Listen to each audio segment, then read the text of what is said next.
Hey guys, welcome to a special quarantine edition of Disheveled Gentlemen.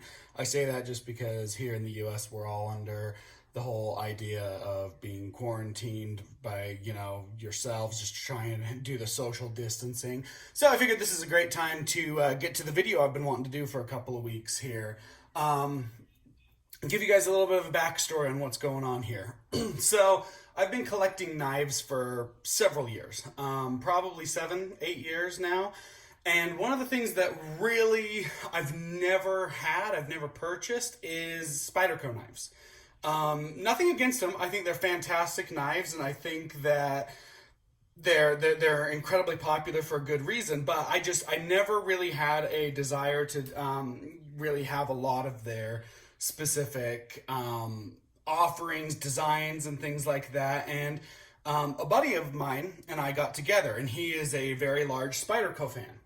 And after chatting for a bit, because I've owned customs, I've owned semi-customs, mid-techs, and pretty much everything from Kershaw to some of the newer Chinese ones like Wee knives and Civivi, things like that. But one of the production brands I was really didn't have anything of was Spyderco. And like I said, there was nothing against it. I didn't have any feelings against it. I just felt like there were a couple of things related to them that I wasn't incredibly into. Maybe mainly some of the designs were a little wonky for me, at least on my initial impression, as well as the fact that, full disclosure, and once again, I'm not trying to make anyone mad here, this was just my initial impression. And keep watching the video because you'll see why I'm saying this and how I'm hoping some of my perceptions change. I did feel like they were a little expensive for the price. So let's rewind.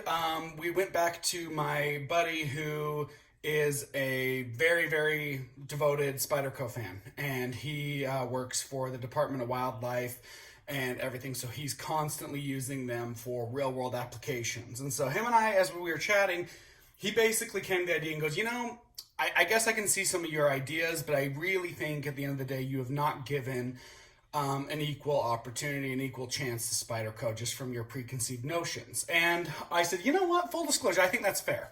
I think I haven't really given them the fair shake that they should have been given by me, and that's something I'd be interested in. So as him and I were talking, I kind of formulated this idea and this experiment I want to do. I am calling it the Spyderco Diet, just because, like any other diet, you limit yourself to certain things and cut out others. So what I'm going to be doing is for the next spring and into summer, I am going to be limiting my carry and purchases, at least purchases to carry immediately, to Spyderco knives. And the last couple of weeks, full disclosure, not all of these are brand new purchases. This one right here, my Salt Dragonfly 2 in H1, is one that I have had. That was the only Spyderco knife I did have in recent years, mainly because I kept it in a fishing tackle box because it's H1 steel.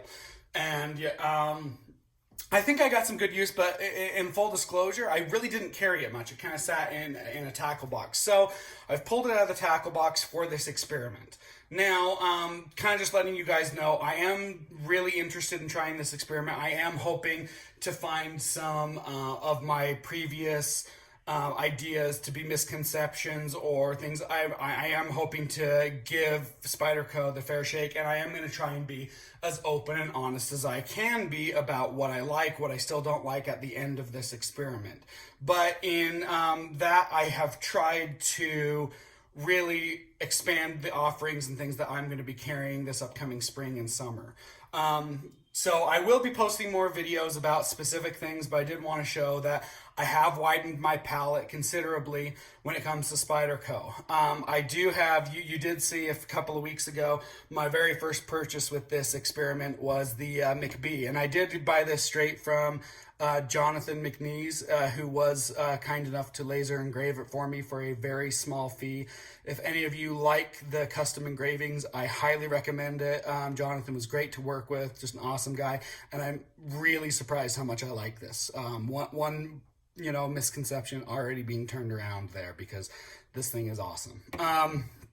So the other idea with this too, before I get too much into this, sorry, I'm getting a little ahead of myself, is I am trying to widen my palette considerably, not just by buying Spyderco knives, but I am trying to widen it with different models, different sizes, and mainly I'm really trying hard to do some of the different steels that Spyderco offers. There's probably not a production company that offers the wide variety of steels that Spyderco does, and that is something that I think I've been missing out on. So in an effort to do this, I am grabbing a lot of different things to test. I am going to be doing things like cardboard runs. I am going to be taking some of these out on my paddle board and longboard as I start getting into the wet, warmer time period. I'm going to be using some in the yard. I'm going to be doing all these different kind of things just so I can give you guys an idea of truly what is some of the benefits of having them as everyday carry functions.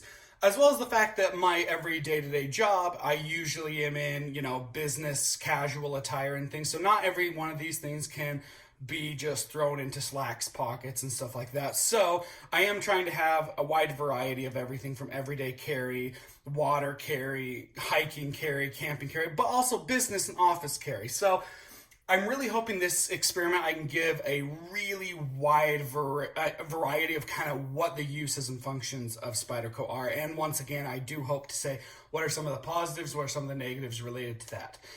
None of these have been given to me sponsored. I have purchased all of these, so I can tell you that I do not have anything outside of this that is, causing a bias of sorts. I am going to try hard to give everyone the honest feedback that I can from this. And like I said, some of that will be coming because a lot of these I got in this week. With that, let's see what we have here. I do have the Spyderco McBee, like I said, is the custom one I got from Jonathan, and it is in the CTS XHP. I do have a Ladybug here. This is in the ZDP 189, a great cutting steel. This is my first knife in this one, and I've been really impressed with it so far. I'm not going to go into any crazy reviews with this. I just wanted to just give you guys an idea of what I'm working with. Now, I do have the Dragonfly 2 in H1, as well as the fact that I did get the new, the name is escaping me. Sorry, guys, I'm not a Spyderco buff yet. Why can't I think of the name of it? Good gracious. Sorry, guys. I can't think of it. It's the newer model that they have that's in their Salt series. And the thing is gigantic. But I'm hoping to use this as well with some of the paddle boards and water functions I'll be doing this summer. So I do have two H1, but they are in different models.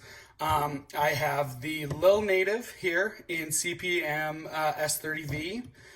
I do have another Salt series in LC200N. This one is the Native 5. I have been carrying this one for a little bit, and obviously I'm not trying to do any reviews now, just give you an overview. And I do have the Paramilitary 2 in CPM S110V. Now, there is one that I do have on the way right now that is not being listed here. Just because I don't have it yet, it's still in the mail. I did get a Spyderco Paramilitary 3 in the K390. It's a steel I've really wanted to try recently, so you guys will get the idea of kind of what I'm working with. So this Spyderco Diet I'm going to be trying to use all these. I'm going to be trying as hard as I can to give them equal opportunities to cut, to be used in everyday carry, as well as different scenarios. Like I said, I'm going to be doing this over the span of a few months, and so I am hoping that I'll have enough variety and things that I will be able to kind of do this. Now, with that being said, are there other Spydercos I'm going to be buying? Yeah, most likely. There are several that I want to try. As some sprint runs come out with new steels and things, I do want to try and give a fair shake to a lot of the different steels, options, and models that they carry. Like I said, Spyderco models and steels, as you can tell, they're much more various than these. Now, some of these are on the more middle to higher end steels, and I do plan to get some more of the budget steels as time goes on. I was just trying to grab a lot of the higher end ones first because I know that's what a lot of individuals like hearing reviews and thoughts on. But I'll probably be grabbing some of the lower end steel offerings that are more budget related, just to give those a fair shake as well. Like I said, I will be giving you guys updates with my videos as they come out, as we can kind of see and get better ideas of what's gonna be beneficial, what might not be, and I'm gonna try as hard as I can, like I said, give you guys an idea of what's going on here. So, want to recap? I have nothing against Spyderco knives, never have. They've just never been something that I've always felt like purchasing at the time. But I'm hoping that certain things can change here a little bit. I'm hoping that I can see some of my preconceived notions being wrong.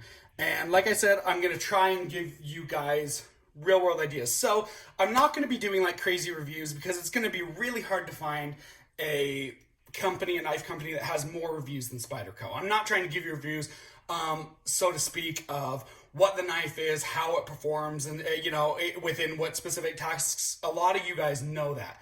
But I will be kind of doing adjusted reviews as someone who is coming into this with very little Spyderco experience, very little hands-on experience with a lot of the knives. Like I said, I've never even had a paramilitary too, and that in the knife world is kind of heresy.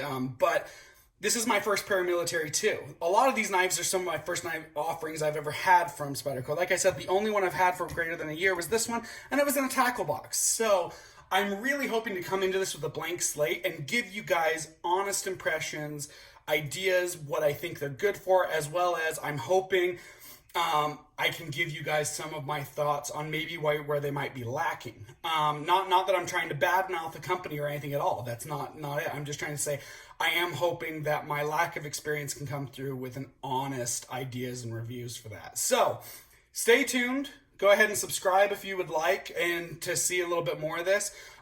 If you follow me on Instagram as well, I will be posting more photos of like certain things that I'm going to be doing with them every day, just to show you guys that I am carrying them. I am trying to utilize the crap out of these things. None of these are going to be safe queens. I'm going to be using them like crazy to see where their shortcomings, or most likely, as I've begun to use them, where their strengths come from.